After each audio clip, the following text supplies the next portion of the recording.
मेरे चैनल में खुशामदीद। ये है सवाल मेरे देखने वाले की तरफ से कि सर क्रिस्टल ऑसिलेटर क्या है और इसको हम कैसे टेस्ट कर पाएंगे। देखिए, क्रिस्टल ऑसिलेटर बेसिकली है क्या। ये 2 पिन कंपोनेंट है, 2 पिनें हैं इसकी, और इसके ऊपर कुछ इस तरह से लिखा हुआ होता है 12.00। इसको देख लेंगे तो यहाँ पर लिखा है 20.00। अगर ऐसे ही हम यहाँ पर देख लेंगे तो इस पे लिखा हुआ है 4.19। किसी भी सीपीयू के साथ, प्रोसेसर के साथ, माइक्रो कंट्रोलर के साथ, माइक्रो कंप्यूटर के साथ, एफपीजीए, पीजीए, जितने भी हमारे लॉजिकल सर्किट होते हैं जहाँ पे प्रोसेसिंग हो रही होती है, सॉफ्टवेयर को प्रोसेस करवाया जाता है, तो उसके साथ ये टाइमिंग सिग्नल देने के लिए, क्लॉक सिग्नल देने के लिए इस्तेमाल होता है। हमारे जितने भी एसीज के बोर्ड हैं, वॉशिंग मशीन्स के बोर्ड हैं, सब के अंदर कहीं ना कहीं इसका किसी ना किसी सूरत में इस्तेमाल किया जाता है। बेसिकली इसके अंदर एक क्रिस्टल का पीस होता है, तो हर क्रिस्टल की एक यूनिक फ्रीक्वेंसी होती है। जैसे इसके ऊपर लिखा हुआ है 12.00, तो ये 12 मेगाहर्ट्ज़ पे काम कर रहा होता है। ये 20 मेगाहर्ट्ज़ का है, यहाँ पे 4 मेगाहर्ट्ज़ का है। ये किलोहर्ट्ज़ में भी होते हैं, मेगाहर्ट्ज़ में भी होते हैं। तो डिपेंड करता है कि वो कहाँ पे इस्तेमाल हो रहा है। इसको टेस्ट करने के लिए इसके मुख्तलिफ तरीक़ाकार हैं। इसको जो नॉर्मली हम लैब में टेस्ट करते हैं तो उसके लिए फंक्शन जनरेटर और ऑसिलोस्कोप का यूज़ किया जाता है। आज मैं आपको आसान तरीन तरीका बताऊंगा, क्योंकि हर बंदे के पास फंक्शन जनरेटर नहीं है। तो आप एक छोटा सा सर्किट बना के उसको बड़ी आसानी से टेस्ट कर पाएंगे। उसके लिए हमें चाहिए क्या, एक बहुत ही कॉमन लॉजिकल आईसी है,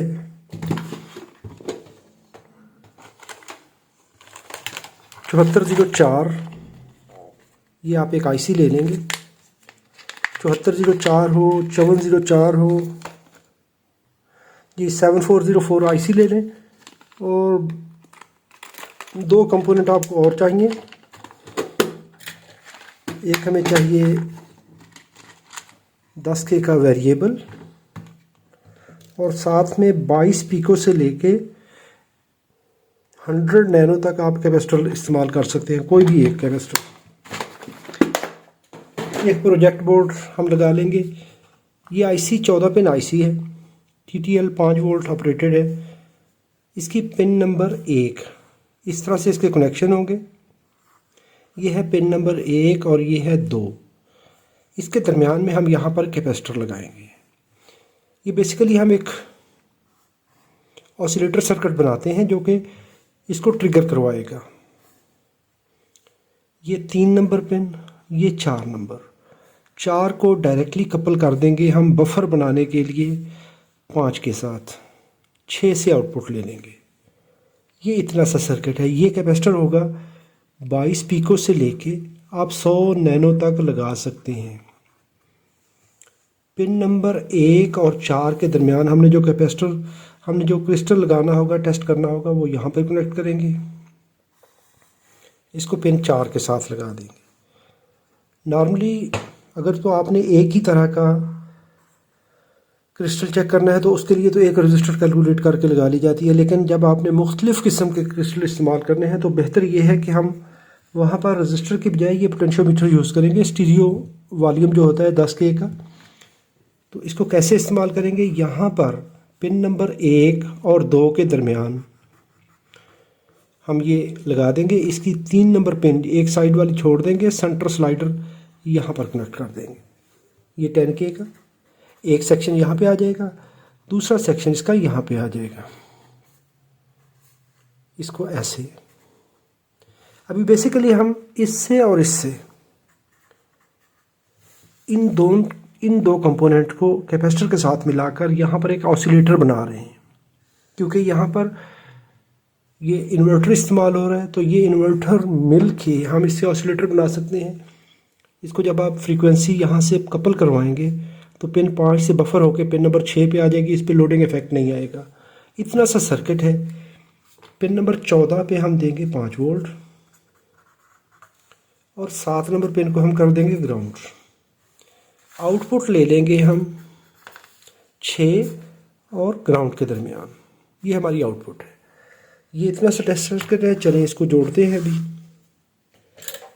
प्रोजेक्ट बोर्ड ले लीजिए, इसके ऊपर यहाँ पर हम आईसी प्लेस कर देंगे। किसी एक जगह पे आईसी लगा दीजिए। यहाँ पर पोटेंशियोमीटर लगा देता हूँ मैं। पोटेंशियोमीटर का एक एंड लग जाएगा पिन नंबर 1 पर। ये आ गई पिन नंबर 1। और पोटेंशियोमीटर का सेंटर स्लाइडर ये वाला, ये हम लगा देंगे पिन नंबर 2 पे। और पोटेंशियोमीटर का दूसरा एंड साइड आप एक ही साइड वाली यूज़ करेंगे। अगर लेफ़्ट और सेंटर यूज़ करते हैं तो लेफ़्ट और सेंटर यूज़ करेंगे। इसको लगा देंगे हम पिन नंबर 3 पे। यहाँ पे हमें जंपर लगाने में परेशानी होगी तो इसको निकाल के बाहर ले आते हैं। यहाँ पे एक एक्सटेंशन डाल के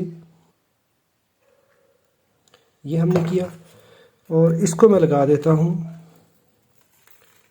पिन नंबर 4 पे। ये ऐसे हमारे कनेक्शन हो गए। 1 और 2 एक साइड पे, 3 और 4 एक साइड पे। अभी पिन 2 और 3 के दरमियान हम एक कैपेसिटर लगा देते हैं। मैं 100 नैनो का लगाता हूँ। ये मैंने इस तरह से कैपेसिटर लगा दिया। ये लग गया हमारा पिन 2 और 3 के दरमियान में। 4 और 5 को मैं जंपर कर दूंगा। ये ऐसे पिन नंबर 4, 5 जंपर हो गई। ये 6 नंबर से हम आउटपुट ले लेंगे। 7 नंबर को हम ग्राउंड कर देंगे।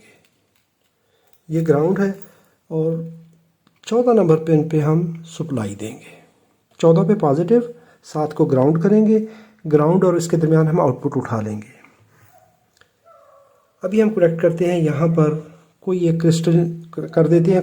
कहाँ पे करेंगे? 1 और 4 पे। ये 1 और 4 पे। अभी 4 नंबर पिन, चूँकि ये क्रिस्टल इधर नहीं पहुँचेगा तो हमने इसको एक साइड पे लगाया और इसके क्रिस्टल के दूसरी साइड से हम ये एक जंपर उठा के इसको पिन नंबर 4 पे कनेक्ट कर देंगे। ये हमारा जंपर पिन नंबर 4 पे आ गया। क्रिस्टल का एक एंड पिन नंबर 1 पे, दूसरा एंड पिन नंबर 4 पे। बिल्कुल इस तरह से कनेक्शन हो गए। अभी हमारा ये टेस्ट सर्किट रेडी है। इसको 5 वोल्ट सप्लाई देता हूँ मैं। इसको 5 से ज़्यादा आप कभी भी सप्लाई नहीं देंगे, वरना ये TTL IC है, ये उड़ जाएगी। ये हमारी ग्राउंड पिन है तो ग्राउंड को यहाँ पर कनेक्ट कर देंगे। अभी मैं 7 ऑसिलोस्कोप ऑन कर लेता हूँ। ऑसिलोस्कोप का एक एंड में करता हूँ ग्राउंड और ये एंड हो जाएगा आउटपुट में। अभी देखिए यहाँ पर जो फ्रीक्वेंसी आ रही है वो 66 मेगाहर्ट्ज़ आ रही है, इसलिए कि हमारा ये सर्किट अभी ट्यून नहीं हुआ। ये हम चूँकि मल्टीपर्पज़ इस्तेमाल कर बना रहे हैं, हम कोई भी क्रिस्टल इससे टेस्ट कर पाएंगे, तो इसको आपने इसको थोड़ा सा एडजस्ट करना है। ये वेरिएबल को एडजस्ट करेंगे तो ये देखिए अभी इस ऑसिलेटर की और हमारे इस ऑसिलेटर सर्किट की, यानी हमने 2 ऑसिलेटर बनाए हैं, एक हमारा ये IC वाला और एक हमारा क्रिस्टल। तो इन दोनों की फ्रीक्वेंसी मैच हो गई तो 12 मेगाहर्ट्ज़ यहाँ पर फ्रीक्वेंसी आ गई और इस तरह करके ये सिग्नल आ रहा है। इसको हम मल्टीमीटर से भी टेस्ट कर पाएंगे। अगर आपके पास कोई भी मल्टीमीटर है जो फ्रीक्वेंसी पढ़ सकता है तो इसकी एक प्राब आप ग्राउंड करेंगे और इसको हर्ट्ज़ मोड में सेट कर लेंगे। ये हर्ट्ज़ पे सेट किया तो ये देखिए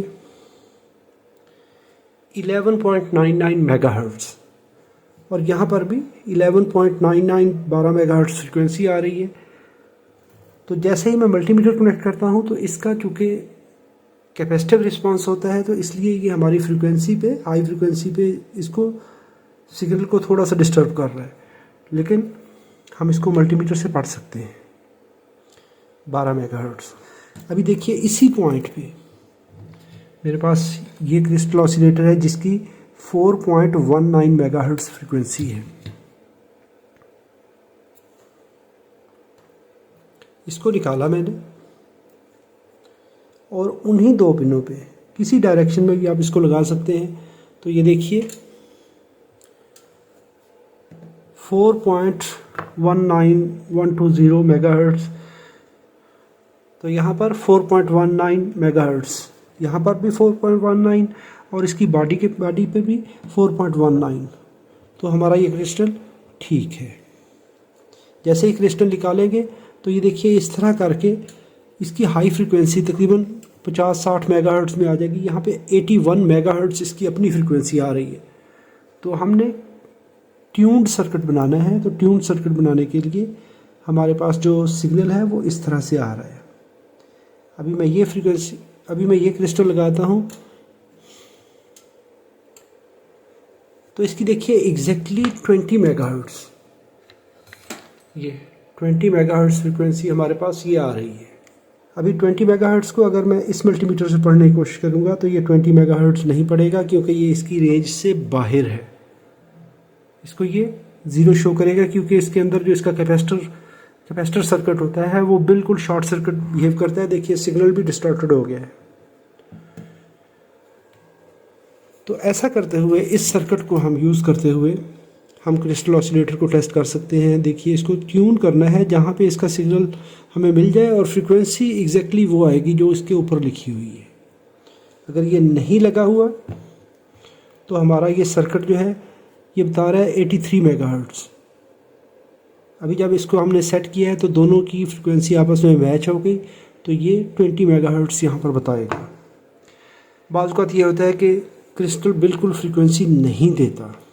ऐसी सूरत में हम इसको मल्टीमीटर से चेक कर सकते हैं।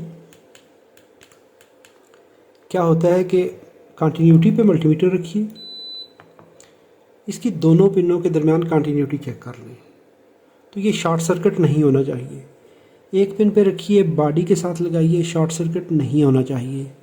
दूसरी पिन और इसके दरमियान शॉर्ट सर्किट नहीं होना चाहिए, ये होती है शॉर्ट कंडीशन।